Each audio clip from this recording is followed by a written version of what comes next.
बिस्मिल्लाहिर्रहमानिर्रहीम। अस्सलामु अलैकुम वरहमतुल्लाहि वबरकातुहू। डियर स्टूडेंट्स, आज हम लोग अपने लेसन नंबर 6 को स्टार्ट करेंगे और यह हमारे चैप्टर नंबर 3 में जो टॉपिक है relation between force and momentum, इससे रिलेटेड होगा। स्टूडेंट्स, यहाँ पर सबसे पहले नंबर पे अगर हम अपने इस रिलेशन को डिस्कस करना चाहें, the relation between force and momentum, तो हमें पहले इनकी डेफिनेशंस की तरफ जो है वो मूव करना पड़ेगा। स्टूडेंट्स, अगर हम इनकी डेफिनेशन के अकॉर्डिंग इन चीज़ों को देखें तो सबसे पहले नंबर पर हम ये एज्यूम करेंगे कि we have an object of mass m and when we apply a force on the mass of an object m, it covers distance in the direction of applied force, and this force produces an acceleration in a body according to the Newton's second law of motion,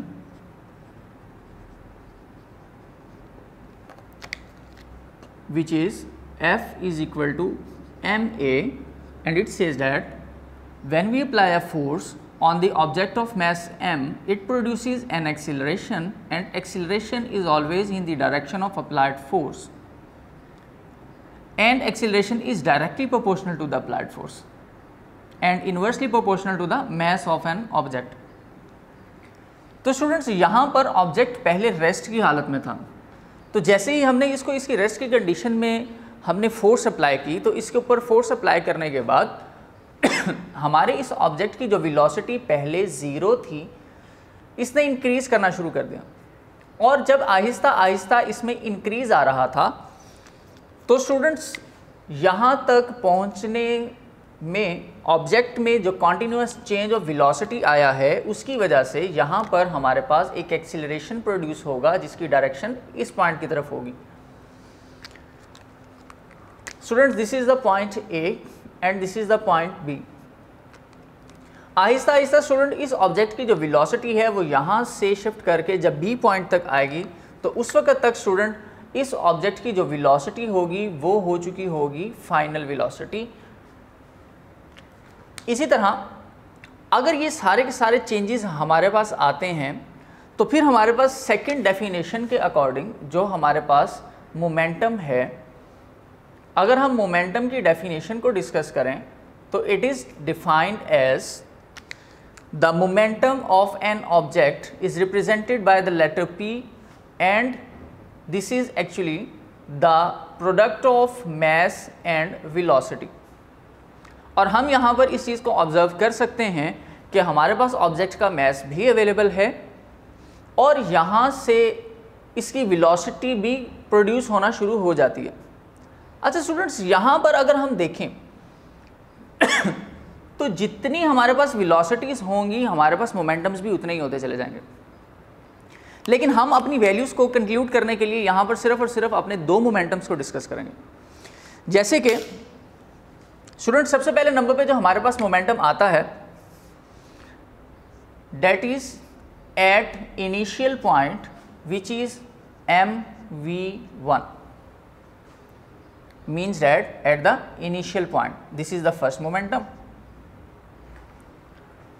और जैसे ही हम अपने final point को discuss करते हैं, यानी ये हमारा इनिशियल पॉइंट होगा और ये हमारा फाइनल पॉइंट होगा, यहाँ पर हम अपनी वेलोसिटी को vi भी कह सकते हैं। और यहाँ हमारे पास जो ऑब्जेक्ट का मोमेंटम होगा स्टूडेंट्स, वो होगा mvf। तो हमारी इस पूरे के पूरे प्रोसीजर में हमारे पास हमें दो मोमेंटम मिलते हैं। Now students, we have to discuss the relation between force and momentum. Mathematical derivation में इसका रिलेशन हम लोगों ने फाइंड आउट करना। सो फर्स्ट ऑफ ऑल हम क्या करेंगे, यहाँ पर चेंज फाइंड आउट करेंगे।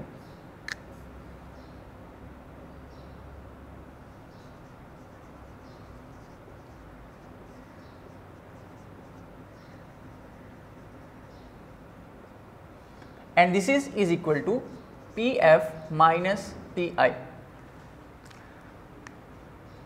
स्टूडेंट्स हम यहाँ पर कुछ यूँ लिखेंगे, चेंज ऑफ मोमेंटम को हम डेल्टा पी भी मेंशन कर सकते हैं, which is also is equal to p f minus p I.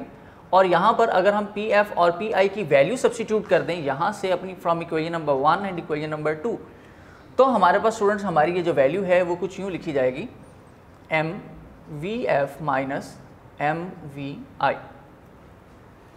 Now students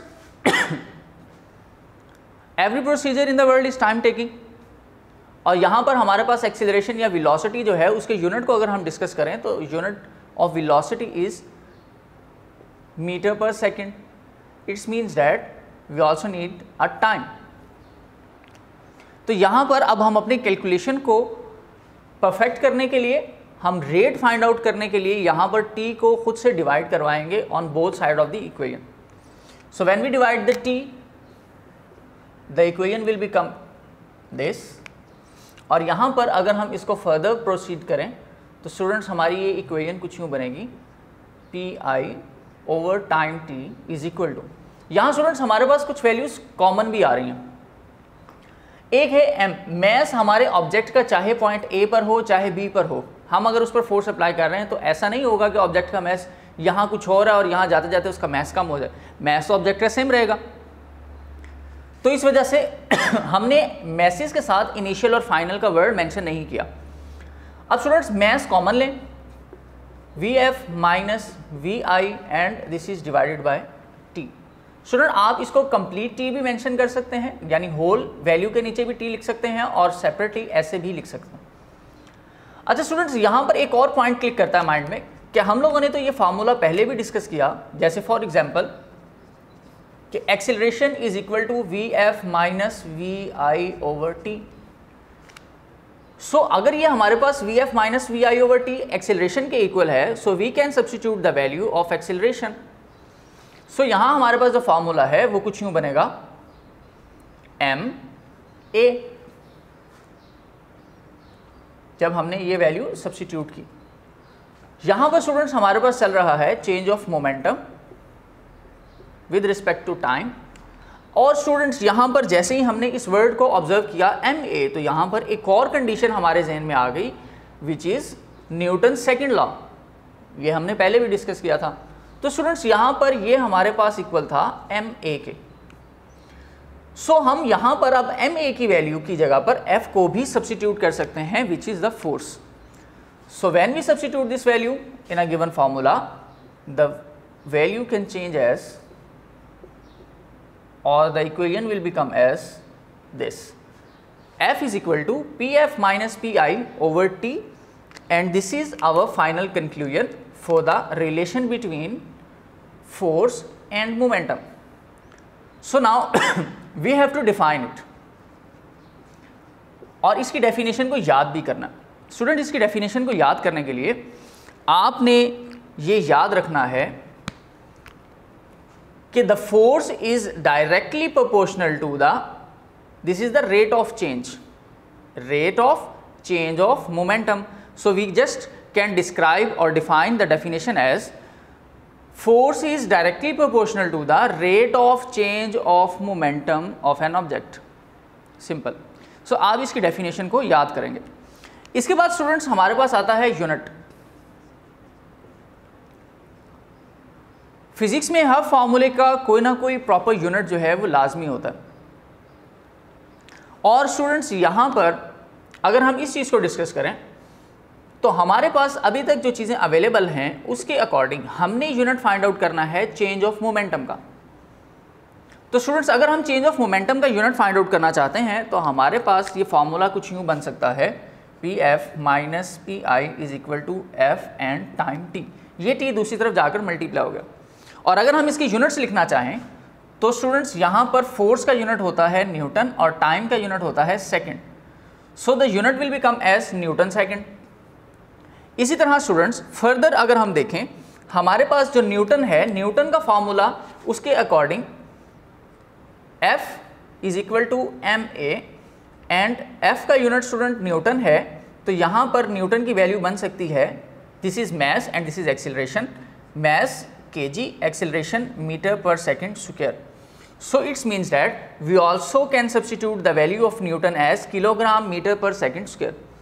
तो यहाँ पर स्टूडेंट अगर हम न्यूटन की जगह पर वैल्यू पुट कर दें kilogram metre per second square and second, so students यहाँ पर पावर -2 है, यहाँ पर पावर +1 है, so 1 - 2 -1, so the answer will become as kilogram metre. Due to the same basis the powers should be added. तो students यहाँ पर हम लिख सकते हैं kilogram metre per second and this is another unit for the relation between force and momentum and this unit represents the change of momentum. So students यहाँ पर अब हमारे पास 2 यूनिट हैं, आप इन दोनों यूनिट्स को याद रख सकते हैं। तो स्टूडेंट्स ये था आज का हमारा एक छोटा सा टॉपिक जो कि एक शॉर्ट क्वेश्चन भी है और लॉन्ग क्वेश्चन भी है, आप इसको दोनों अंदाज में याद कीजिएगा। और हमारे एग्जाम्स में और बोर्ड के एग्जाम्स के अंदर ये पहले भी क्वेश्चंस पूछे जा चुके हैं। सो आपने स्टूडेंट्स इसको बहुत अच्छे तरीके से याद रखना। उम्मीद है ये आपको क्लियर हो जाएगा। अगर इससे रेलेवेंट कोई क्वेश्चन हो तो स्टूडेंट्स आप कमेंट में पूछ सकते हैं। अस्सलाम वालेकुम रहमतुल्लाह।